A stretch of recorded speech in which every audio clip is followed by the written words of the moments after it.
الحمد لله الذي خلق الموجودات من ظلمات العدم بنور الإيجاد وجعلها دليلا على وحدانيته لذوي البصائر من العباد وسرعا اختاره لنفسه وانزل بكتابه ورسل به محمدا صلى الله عليه وسلم الداعي إلى سبيل الرشاد وعلى آله وأصحابه صلاة وسلاما دائمين إلى يوم الميعاد. أما بعد، فقال المصنف في هذا الكتاب: ومن ثم كان من أداب الصائم على أن يكثر النوم بالنهار حتى يزيد إحساسه بألم الجوع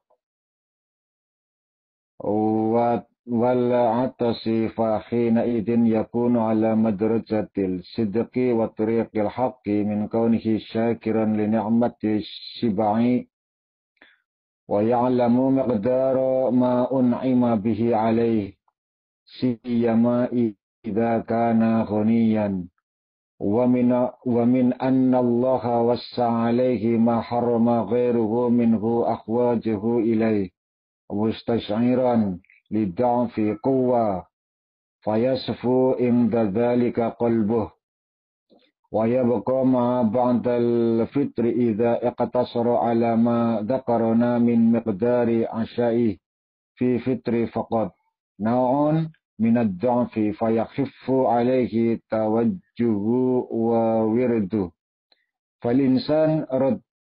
فالإنسان رتبته فوق رتبة البهائم لقدرته بنور العقل على قصر الشهوات، ودون رتبة الملائكة لاستلال الشهوات عليه وكونه مبتلا بمجاهدتها.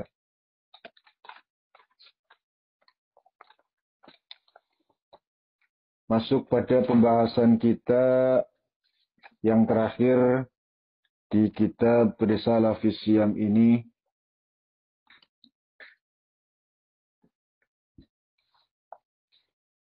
yaitu kita bahas tentang puasa dan pembangunan hubungan sosial. Apa korelasinya kita disuruh, diwajibkan melakukan puasa? Hikmah untuk sosialnya itu apa? Apakah cuma sekedar kita taat kepada Allah, menjalankan perintah dengan menjalankan puasa, tidak makan, tidak minum, tidak berhubungan, dan meninggalkan sesuatu yang membatalkan? Ataukah ada efek lain, hikmah di balik puasa itu sendiri dalam rangka hubungan bersosialisasi, hubungan bermasyarakat, antar umat, beda agama, satu bangsa, satu negara, bahkan seluruh umat manusia, sampai pada seluruh makhluk ciptaan Allah Subhanahu wa Ta'ala. Tentu kita tahu bahwa tingkat heterogenitas di Indonesia kita ini sangat tinggi. Walaupun kalian sekarang sedang berada di tengah-tengah kaum mayoritas di sana dan kalian itu minoritas, tapi acuan kita adalah bangsa Indonesia karena kita adalah bangsa Indonesia. Seberapa lama kalian tinggal di sana, toh kalian akan pulang juga. Maka yang perlu kita pahami adalah hubungan kita sebagai orang yang mayoritas di tempat kita, tidak lain dan tidak bukan adalah beragama Muslim tentunya. Hampir 90% umat beragama di Indonesia itu adalah umat Islam. Keanekaragaman masyarakat yang sangat banyak ini meliputi keragaman adat, istiadat, bahasa yang berbeda, ras yang tidak sama, agama yang bermacam-macam, suku, dan lain sebagainya. Sementara itu, kita sebagai bangsa Indonesia punya satu pegangan, yaitu Bhinneka Tunggal Ika.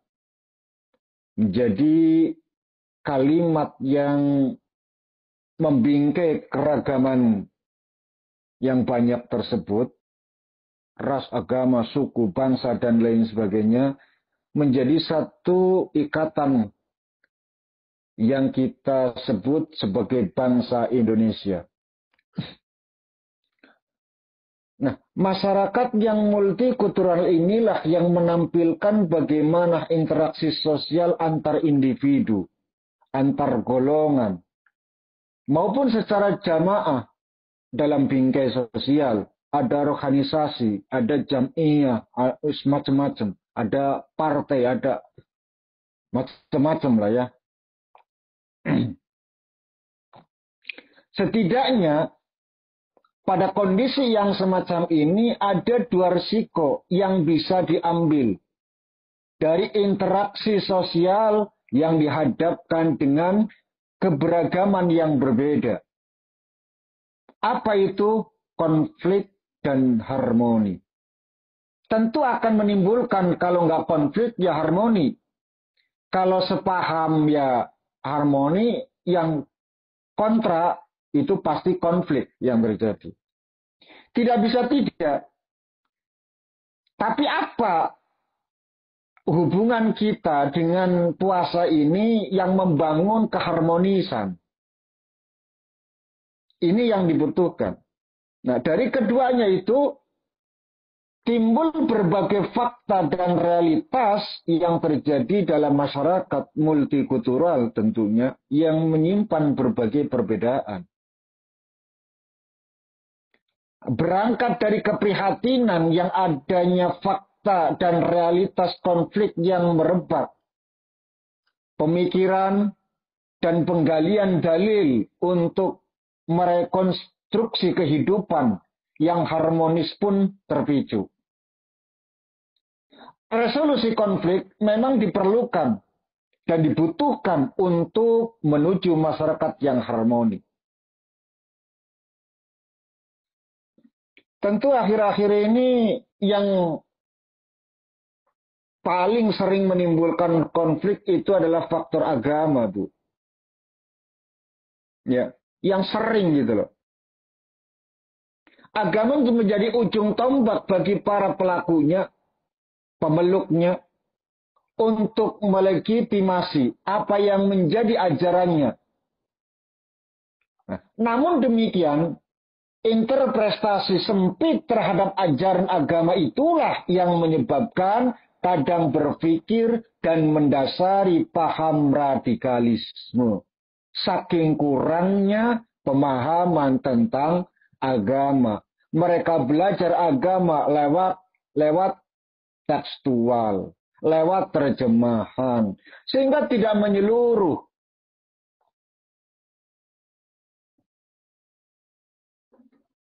Dalil-dalil yang dipahami secara literal dan tekstual, tetapi interpretasi secara kontekstualnya dan sosial diabaikan begitu saja.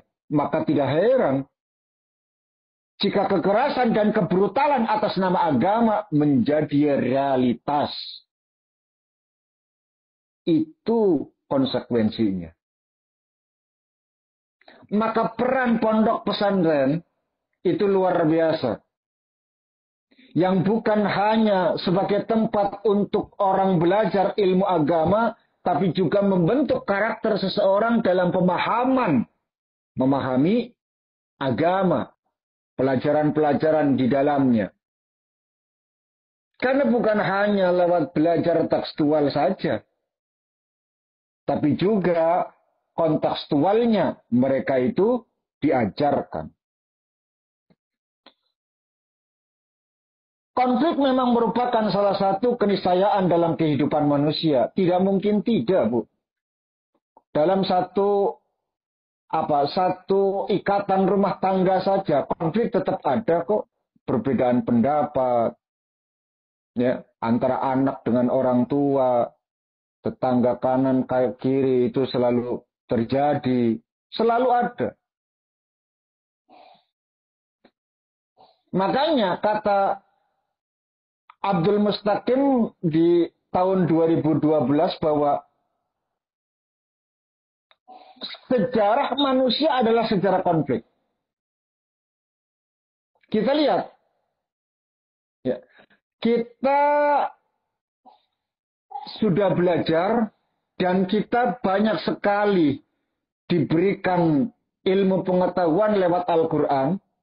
Bagaimana Allah Subhanahu wa Ta'ala pertama kali menciptakan manusia bernama Adam alaihissalam, diberikan pasangan hidup Hawa, turun ke bumi, lahir beberapa anak, bahwa manusia adalah sejarah konflik tertua.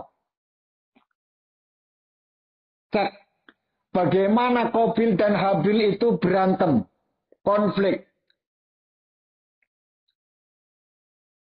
Terjadinya pembunuhan itu adalah sejarah tertua. Dipicu oleh apa? Perebutan perempuan. Dari dulu, Bu. Ya. Dari dulu. Kunane kuno, Bu. Rebutan wong wedok dari dulu, bukan hal yang baru. Bahkan itu adalah konflik tertua. Sejarah tertua, konflik pertama kali ada. Itu perempuan. Makanya perempuan itu luar biasa, Bu. Perempuan juga satu-satunya makhluk yang berani protes. Bayangkan Nabi Shallallahu Alaihi Wasallam, sosok seorang Nabi, sosok seorang Rasul, hukumnya diprotes, datang ke Allah Subhanahu Wa Taala, perempuan tersebut berdoa kepada Allah Subhanahu Wa Taala, hukum model apa ini? Jadi ceritanya itu perempuan itu sudah sepuh. Artinya sudah keriput. Cantik, Bu. Cantik luar biasa. Nome tapi.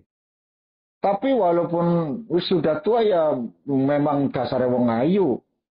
Ngajan tua ya tetap masih kelihatan ayu. Tapi ya nggak secantik dulu gitu loh. Satu hari perempuan itu lagi sujud. Lagi sholat, Bu. Suaminya pulang. Melihat sang istri lagi sujud, hormon seksualnya itu naik. Langsung dikumpuli, Bu. Lagi sujud padahal. Langsung dikumpuli. Ya, ngarep jan. Keterlaluan banget. Bu ngenteni nanti sebentar lagi selesai sholat kan beres ngono lho. Ini ndak nunggu-nungguan. Lagi sujud, hormon langsung naik, mungkin habis di luar mungkin habis makan daging kambing mungkin ya. Mungkin. Saya juga nggak tahu. Ini juga cerita. Tapi ini sahih.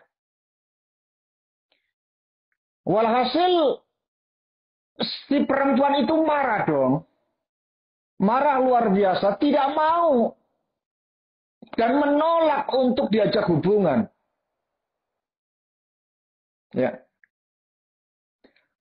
Spontan suami itu mengatakan kamu itu seperti ibuku. Ya. Hal itu zaman dulu, Bu, zaman dulu orang yang mengatakan itu disamakan dengan talak 3. Ya. Dalam dulu sebelum direvisi hukumnya. Sudah, berarti talak 3 selesai.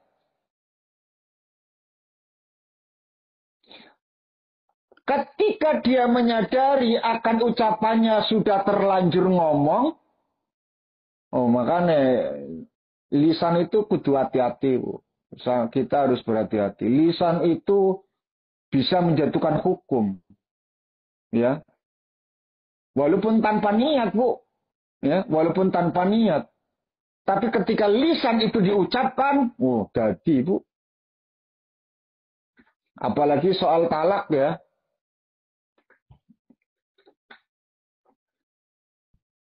Karena mereka berdua itu saling menyadari, podo-podo sarlo, kok ngene. Sedangkan kita masih saling cinta. Mereka berdua masih saling cinta. Hanya gara-gara perilaku tersebut ditolak, keceplosan ngomong, hukum turun. Artinya mereka sudah tidak boleh hubungan sama sekali. Talak bain. Laki-laki ini disuruh sama istrinya, sudah kamu datang ke Rasul. Datang ke Rasul. Ya Rasulullah, saya itu punya masalah begini, begini, begini. Rasul jawabnya enteng, Bu. Sampai detik ini hukumnya masih sama. Belum ada perubahan. Walhasil, saya tidak boleh dong menggauli istri saya. Ya tidak boleh. Kata Nabi. Pulang dengan apa? Dengan kekecewaan, dengan hampa, dengan ketidakberhasilan lah. Akhirnya sudah saya saja. Perempuan, Bu, perempuan ini. Perempuan istri ini datang kepada Rasul. Ya Rasul, apa benar keputusannya seperti itu? Kata Nabi, iya. Karena pemegang hukum masih seperti itu. Belum ada perubahan. Saya nggak punya kuasa untuk memutuskan sesuatu. Tidaklah aku ngomong kecuali itu wahyu. Ya, Nabi yang nggak main orang nggak masalah, nggak seperti itu. Nabi panutannya wong akeh. Jadi bahasanya itu tetap dijaga sama Allah Subhanahu wa taala. Kata perempuan tersebut dengan nada emosinya, dengan marahnya, ini hukum model apa? Kalau hanya gara-gara semacam itu langsung divonis talak arba, talak telu, talak tiga, tidak boleh berhubungan lagi. Oke, kata perempuan itu. Kalau saya masih muda nggak masalah. Coba Rasul bayangkan, saya itu punya banyak anak yang harus saya tanggung. Andaikan saya disuruh pisah sama suami, saya terlalu repot untuk ngurusin anak. Bagaimana penghasilan ke saya?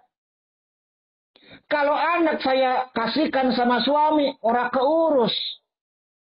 Wong lanang ora telaten ngurus anak. Saya nggak mau. Kudu aku sing ngurus. Tapi ini aku sing ngurus, sing golek rezeki sapa? Yang mencari nafkah siapa? Kalau saya masih muda, mungkin orang masih mau sama saya. Lah sekarang saya sudah keriput. Saya sudah habis. Ya. Aku sintekna karo bojoku kok. Artinya wis model bolak-balik lah ya. Wis entek kabeh lah ya. Kok enak banget setelah seperti ini kok disuruh pisah. Nabi ya dengan sabar, yo nek bahasa kita, ya terus gimana lagi wong hukumnya masih seperti itu. Oke, kata perempuan itu, pulang. Langsung sholat ngadep karo pangeran. Rob, apa ini? Kalau semacam ini merupakan ketidakadilan sama perempuan. Mau nggak mau tolong dirubah hukum yang semacam ini. Gusti Allah diteror, Bu. Itu perempuan. Ya. Emak-emak aja dilawan, guys. Yang muda-muda saja sudah mulai berani, apalagi yang emak-emak ngono lho. Semedeni wis. Jeneng Nabi dioncoki, pangeran dimarahin, Bu. Berubah. Selesai kecap, Bu, malaikat turun kepada Nabi, Bu. Baru selesai ngecap. Malaikat turun, mendapatkan perintah untuk merubah. Ya, gara-gara perempuan itu. Kasusnya perempuan itu merubah drastis. Bahwa li'an itu tidak bisa dihukumi sama seperti talak bain. Oh, jadi kan. Allah di ultimatum selesai, Bu. Nabi dioncoki, pangeran di ultimatum. Oh.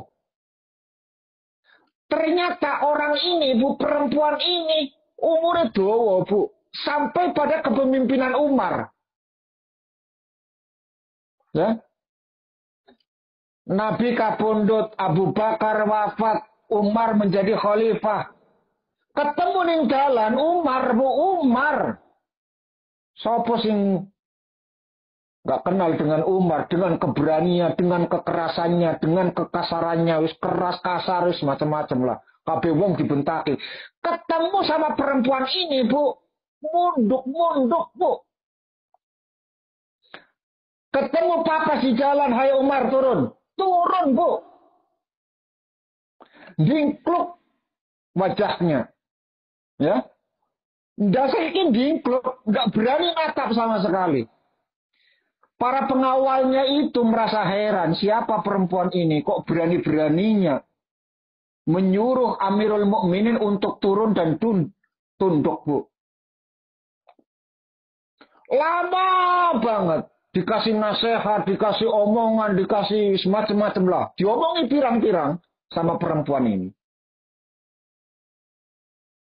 Singkat cerita, ada kil yang mengatakan itu adalah dari sebelum duhur sampai mendekati asar, Bu. Ngomong terus perempuan itu. Bu ngomong apa wae. Wis pokoke ngandani lah ya. Mungkin ngandani gue jadi pemimpin sing apik, sing sabar, sing semacam-macam lah ya. Ngarane wong tua. Orang tua kan senangnya ngandani, Bu. Ngandani sing apik-apik tentunya kan. Singkat cerita selesai.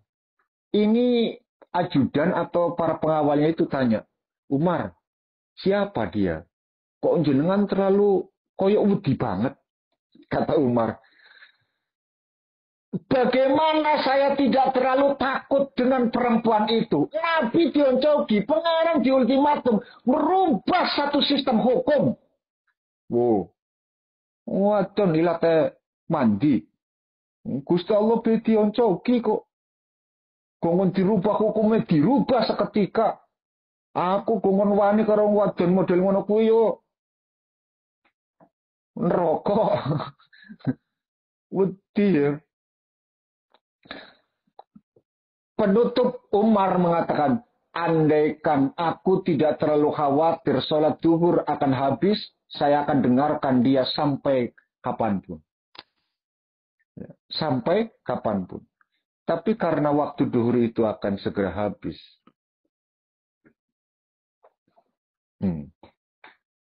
Konflik dari dulu. Ya. Artinya konflik itu memang merupakan sejarah konflik yang lama.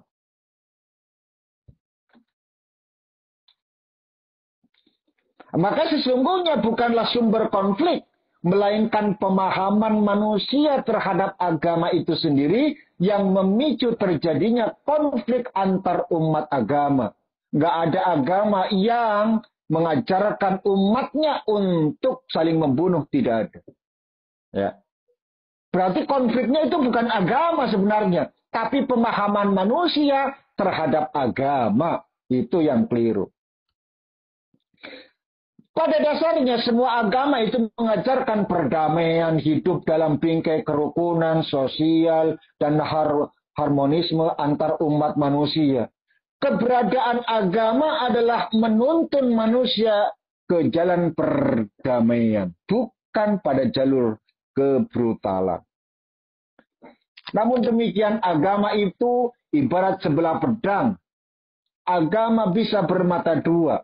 Agama dapat memicu konflik, tapi juga sekaligus bisa menjadi pemicu integrasi dan resolusi konflik. Tergantung bagaimana cara memahaminya. Mestinya agama harus menjadi sumber inspirasi dan motivasi untuk menciptakan hidup damai. Hal itu dikarenakan bahwa kehidupan tanpa perdamaian bagaikan hidup tanpa kehidupan. Pada dasarnya, agama itu mengajarkan sikap belas kasih, tetapi juga mengajarkan ketegasan. Nah, antara belas kasih dan ketegasan ini harus dipahami dengan melihat sebab-sebab ajaran, realitas sosial, dan kesesuaian. Belas kasih itu mutlak adanya, karena setiap agama pasti mementingkan perdamaian. Belas kasih pun merupakan ranah untuk menuju titik perdamaian. Sementara itu, ketegasan ini yang kerap kali menjadi pemicu kebrutalan atau radikalisme antar nama agama. Padahal ketegasan ini harus berlandaskan pada mental kasih sayang dalam koridor toleransi dan tidak asal aksi. Hal ketegasan inilah yang seringkali dipahami oleh orang-orang atau pemeluk agama. Dengan demikian, sesungguhnya agama itu adalah untuk kehidupan manusia. Selain sebagai pelipur lara, agama juga menjadi media sosial untuk menjalin kehidupan yang harmonis dalam ranah sosial kemasyarakatan. Lebih dari itu, agama sebenarnya bukan akar konflik, melainkan sebagai resolusi konflik yang mengajarkan kasih sayang. Karena kehadiran agama selalu terjadi ketika umat manusia tengah dilanda konflik. Dengan demikian, agama menyelamatkan umat manusia dari konflik tersebut. Posisi puasa dalam membangun harmoni sosial adalah bahwa ajaran puasa itu merupakan ibadah kepada Allah Subhanahu wa taala, tapi juga penebaran kebaikan terhadap sesama. Ketika kita puasa di bulan Ramadan, kita disibukkan dengan berbagai peribadatan untuk meningkatkan diri kepada Allah Subhanahu wa taala, untuk mendekatkan diri kepada Allah Subhanahu wa taala melalui serangkaian ritual peribadatan seperti salat sunnah, i'tikaf, tadarus, dan lain sebagainya. Kita menyibukkan diri untuk menghambakan diri kepada Allah Subhanahu wa taala. Akan tetapi, puasa juga merupakan ajang toleransi antar umat beragama. Dalam realitasnya di Indonesia, yang mayoritas beragama Islam, bulan Ramadan merupakan bulan yang sepi. Bagi para penjajah makanan di siang hari, bukan berarti mereka tidak berdagang. Mereka menghormati umat Islam yang berpuasa. Namun demikian, tidak sedikit pula para penjajah makanan itu tetap menggelar lapak dan tetap menjalankan makanan meskipun di bulan suci Ramadan. Parahnya, ada kelompok umat yang terlalu radikal dalam menyikapi hal ini. Kelompok tersebut menutup paksa dagangan yang dijajakan tersebut dan bahkan merusak sedemikian parah. Hal itu bukan disebut toleransi, padahal umat telah mengajarkan toleransi. Jika ada warung yang tetap buka di bulan suci Ramadan, tentu hal itu kita biarkan saja, karena mereka juga mencari rezeki. Toh, umat Islam yang imannya kuat tidak akan tergiur dengan membeli makanan yang disajikan, yang dijajakan. Sementara itu, umat Islam yang imannya tidak kuat pun tetap tidak akan berpuasa sekalipun tidak ada warung yang buka. Oleh karena itu, dalam hal ini kita harus ada toleransi terhadap para penjajah makanan karena mereka juga mencari rezeki dengan cara yang halal dengan cara yang legal. Tidak semua umat Islam itu berpuasa. Ada orang yang sedang menyusui, ada orang yang hamil, ada orang yang sedang safar dalam perjalanan, ada orang yang haid, ada yang lagi nifas. Semua tidak puasa. Artinya kalau memang itu ditutup, semua total. Bagaimana mereka itu untuk makan? Kalaulah di rumah mungkin bisa masak. Tapi kalau di dalam perjalanan itu seperti apa? Jadi tidak masalah, tidak mengapa. Kuncinya yang imannya kuat ada atau tidak warung dibuka tetap puasa. Yang lemah imannya ada atau tidaknya warung yang dibuka dia tetap tidak puasa. Jadi batasannya itu simple gitu loh. Ya. Jangan merasa sok ini bulan suci Ramadan harus ditutup, harus macam-macam. Merusak. Kalau memang kita itu mau toleransi sebagai orang yang berpuasa, kalian juga harus toleransi sama orang. Kalau mereka mengatakan harus toleransi sama orang yang tidak berpuasa, orang radikal mengatakan kalau kami dituntut untuk bertoleransi sama orang yang tidak puasa, kalian pun harus berikan toleransi kepada kami yang berpuasa. Itu dalilnya, Bu. Terlalu keras kan? Ya, terlalu keras. Mereka lupa bahwa mungkin saudara mereka yang perempuan, mungkin ibu mereka yang sudah sepuh, mungkin saudara mereka yang sedang sakit, yang tidak bisa untuk menjalankan ibadah puasa, mereka harus tetap makan supaya kuat. Yang dalam perjalanan diberikan keleluasan, kebebasan untuk berbuka. Bahkan sunnahnya orang dalam keadaan safar itu tidak berpuasa dalam keadaan safar. Ya, baiknya. Nah, tentu dalam kondisi seperti ini melihat bagaimana kondisi imunnya kita, imunnya orang yang dalam safar. Kalau memang imunnya itu kuat silakan diperbolehkan untuk tetap berpuasa. Tapi juga diberikan kelonggaran. Kalau memang berbuka, silakan saja. Karena yang tahu kondisi kita adalah kita sendiri, bukan orang lain. Kelihatannya badan koker luar biasa. Tapi kalau dalam perjalanan mabuk, kalau nggak makan itu nanti pingsan. Siapa tahu? Kan nggak ada yang tahu. Memang kelihatannya koker gitu loh. Yang tahu itu kondisi kita adalah kita. Gitu. Nah inilah yang disebut sebagai ajang toleransi. Pada momentum puasa di bulan Ramadan, realitasnya. Terlebih lagi bahwa Indonesia itu tidak berupa Islam secara keseluruhan. Ada yang non-Muslim, ada Buddha, ada Hindu, ada Katolik, ada Kristen, dan lain sebagainya. Ada umat-umat yang dilindungi dan dihargai hak-haknya. Mereka itu dalam satu naungan konstitusi. Ya, mereka pun berhak untuk mendapatkan itu semua. Sebagaimana dulu Rasulullah Shallallahu Alaihi Wasallam itu memberikan perjanjian kepada orang-orang Yahudi dan Nasrani di kota Madinah pada saat itu. Silakan kalian itu hidup damai, nyaman, asal kalian itu mengikuti aturan yang sudah ditetapkan hukum negara di Madinah itu. Mereka hidup berdampingan, Bu. Yahudi, Nasrani, Muslim itu berdampingan. Semuanya baik-baik saja. Puncaknya pada pemimpinan Umar pada saat itu, menaklukkan kota Rom pada saat itu, mereka pun diberikan kebebasan. Dan ketika mereka itu orang-orang Nasrani itu merasa bahwa ya sudahlah kita ikut, kita di bawah naungan kepemimpinan Muslim. Waktu sholat itu masuk dan gereja mereka disuruh untuk dijadikan tempat sholat untuk Umar tetap tidak mau. Tidak. Jangan hanya gara-gara saya sholat di sini, nanti umat itu akan menghancurkan gereja ini. Karena dianggap bahwa Umar pernah sholat di sini, maka ini adalah haknya orang Islam. Nanti kalian direbut. Minimal kalian akan mungkin akan dihancurkan. Minimal akan direbut. Saya tidak mau. Ya.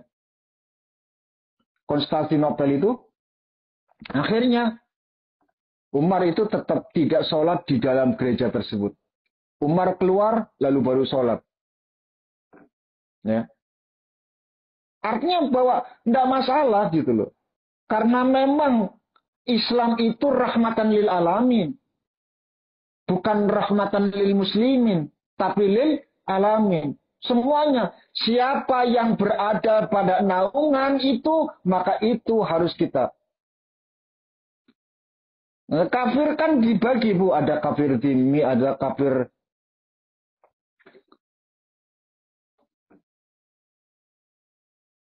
Nah, yang parah itu makanya dalam Al-Qur'an, Bu, dalam Al-Qur'an itu ada tulisan kafir, kufar, kufar.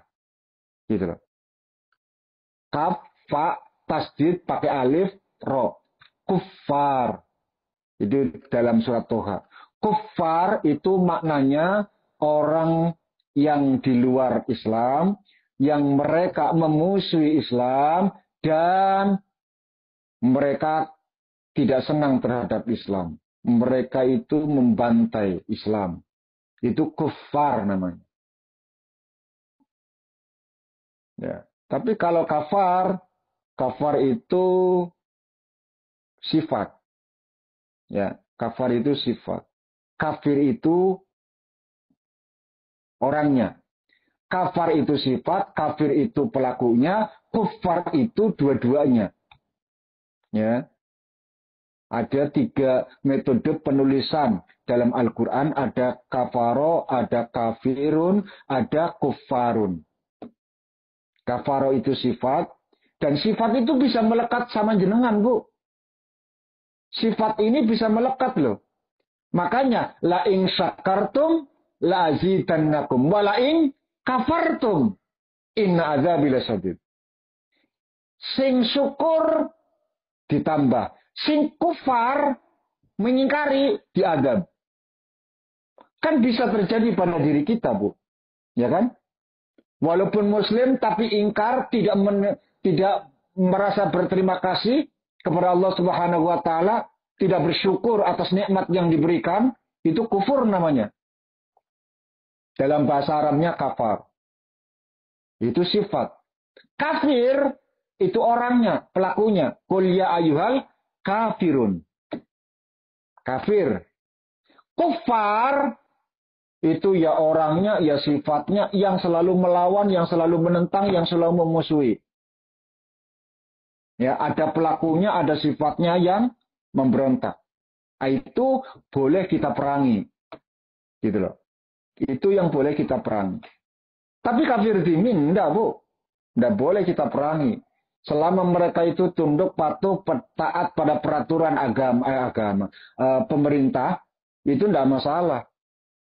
Ya, enggak masalah. Mereka tetap harus kita lindungi. Hak-haknya kita jaga, agamanya kita jaga, ya. Para pendetanya tidak boleh kita bantai, tempat-tempat peribadatan tidak boleh kita hancurkan. Biarkan mereka melakukan itu semua. Ya. Sudah biarkan saja. Innal huda hudallah. Bahwa petunjuk itu adalah datangnya dari Allah Subhanahu wa taala, bukan dari kita. Kita paksakan bagaimanapun kalau Allah tidak berkehendak dia mendapatkan hidayah, tetap kufur, Bu. Ya. Tetap kufur. Jadi biarkan saja. Yang penting kita tunjukkan inilah Islam yang penuh dengan toleransi. Inilah Islam yang penuh dengan cinta kasih sayang. Inilah Islam yang suka pada perdamaian. Inilah Islam rahmatan lil alamin. Lewat pidato itu, lewat perilaku itu, lewat keseharian kita menunjukkan kepada mereka sebagai dakwah kita sebagai seorang muslim, boleh jadi Allah turunkan hidayah kepadanya, mereka pun masuk Islam. Tidak harus dipaksa. La ikraha fiddin. Tidak ada paksaan dalam agama.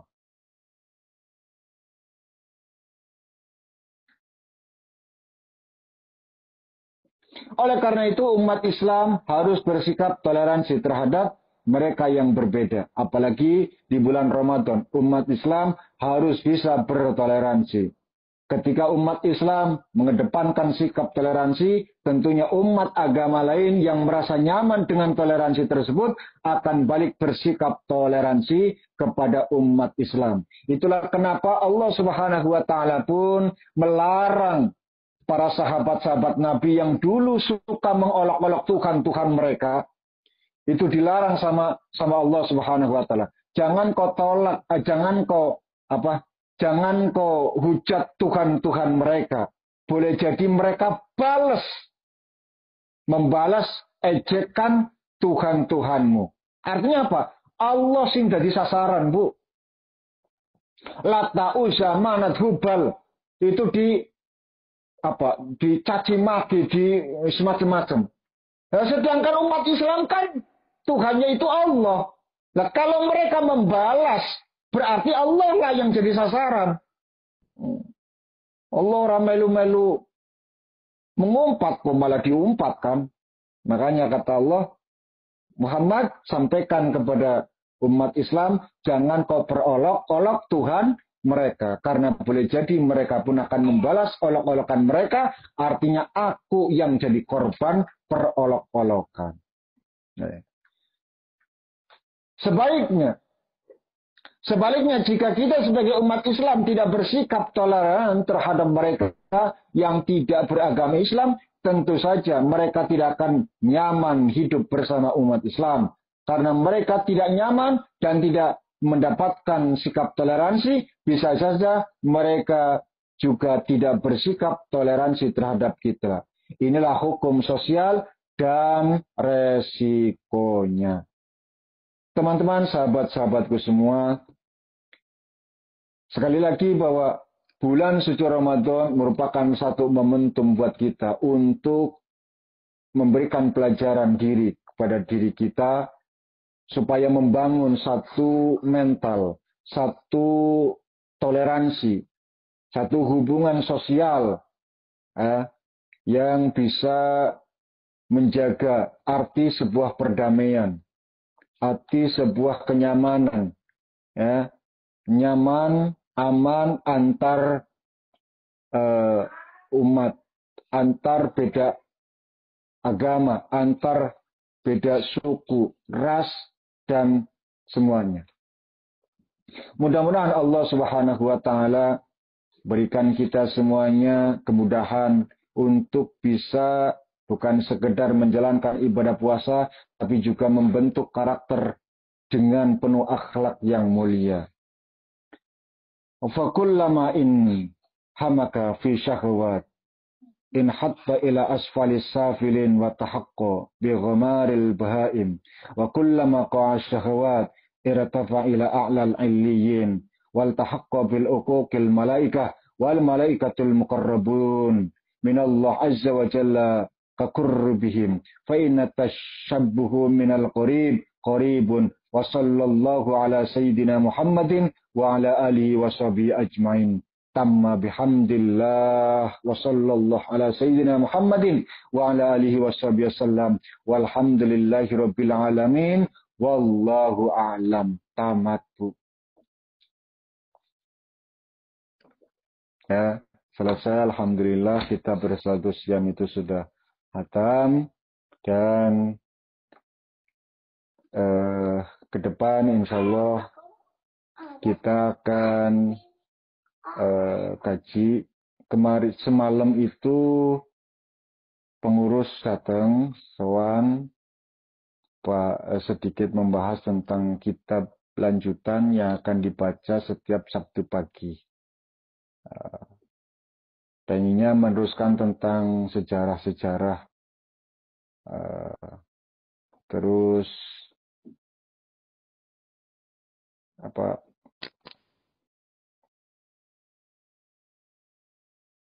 akhirnya ya boleh-boleh saja, saya bilang nggak apa-apa nanti. Tapi sementara itu ada kitab Hilyatul Aulia, kitab. Tapi saya akan carikan saya akan carikan ringkasnya. Sebab kalau Hilyatul Aulia itu berapa puluhan jilid, Bu, regane puluhan juta. Terus kata Bu Isna ketuanya, waduh, yo larang-larang toh, Pak. Tapi itu satu kisah menjelaskan tentang para wali, keutamaan para wali, dan kata-kata mutiara-mutiara, ya, kata-kata bijak yang diberikan, yang disampaikan oleh para wali gitu loh. Dari masa sahabat, tabi'in sampai para waliullah mutakhirin. Tapi nanti saya akan berusaha untuk mencari ringkasnya, barangkali ada gitu loh. Yang mana rujukannya itu Khilyatul Aulia. Itu kalau apa Beirutnya itu lumayan, Bu. Ya, kitab Beirutnya itu lumayan, puluhan juta itu. Ada beberapa jilid, ada 13 jilid apa berapa saya lupa. Dan kalau diterjemahkan ke bahasa Indonesia itu sekitar 27 jilid. Ya. Tapi lebih murah terjemahannya, Bu. Mungkin sekitar 3 jutaan lah ya.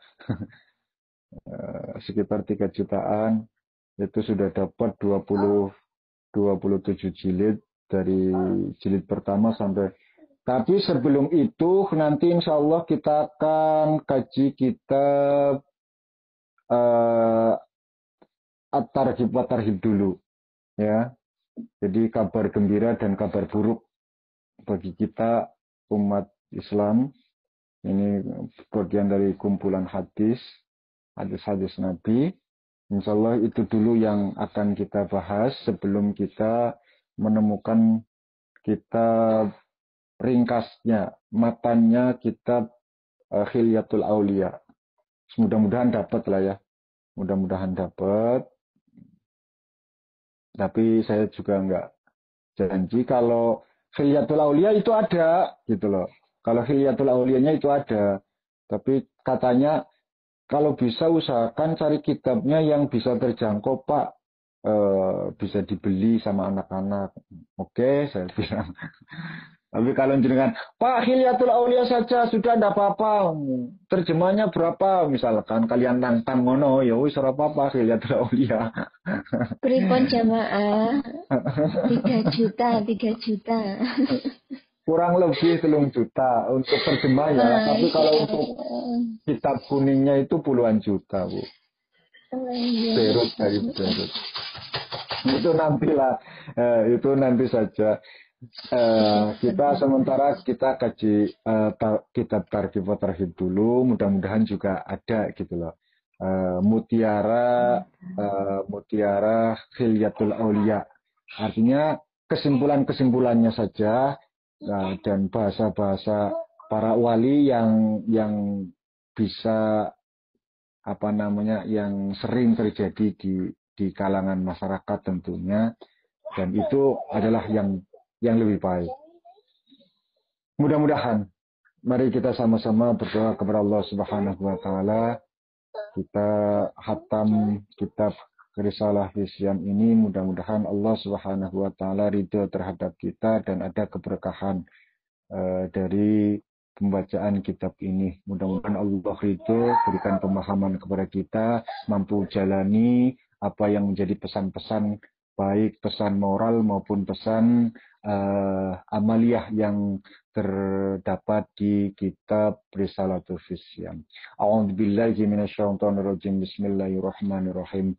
Allahumma shalli ala sayyidina wa habibina wa syafina wa karimina wa dukhrina wa maulana Muhammad wa sallim barakallahu tabaraka wa ta'ala an kulli sahabati rasulillah ijma'in.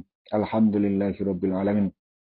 Allahumma salli salatan kamilatan wa sallim salaman tamman ala sayyidina Muhammadin alladhi tanhalu bihil uqad wa tanfariju bihil qurab taqdibil hawaij wa tunalu raghaib wa husnul khawatim wa yustasqal ghamam biwajhil karim fi kulli lamhati wa nafasin bi'adadi kulli ma'lum milak.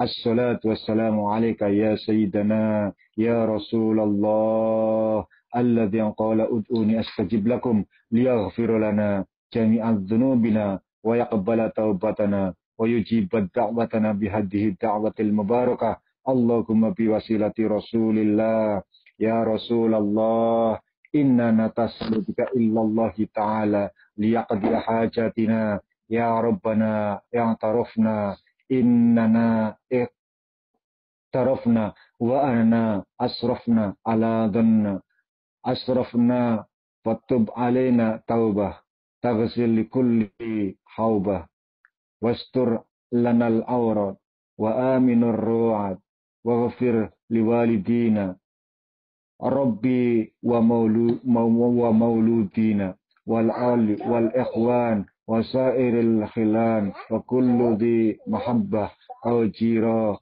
aw suhbah wal muslimin ajma' amin rabbisma fadlan wujudan manna la biktisabin minna bil mustafa ar-rasul nakhdu bi kulli sul sallu wa sallim rabbi alaih addal hab wa alihi wa adada tas walhamdulil ilahi fil badai wat tanahi Allahumma yassir lana umurana marhatil qulubina wabdanina wassalamati wal afiyati fi dinina wa dunyana wa afiyatan fi jasadina wa ziyadatan fi ilmina wa barakatan fi rizkina wa taubatan qoblal mautina wa rahmatan indal mautina wa maghfiratan ba'dal mautina Allahumma hawwina alaina fi sakartil mautina wan najata minan nar wal afwa indal hisab Rabbana atina fid dunya hasanah wa fil akhirati hasanah wa qina adzaban nar wa sallallahu ala sayyidina Muhammadin wa ala alihi wa sahbihi wasallam subhana rabbika rabbil izzati amma yasifun wa salamun alal mursalin walhamdulillahi rabbil alamin bihaqqil fatihah A'udzu billahi minasy syaithanir rajim bismillahir rahim alhamdulillahi rabbil alamin arrahmanir rahim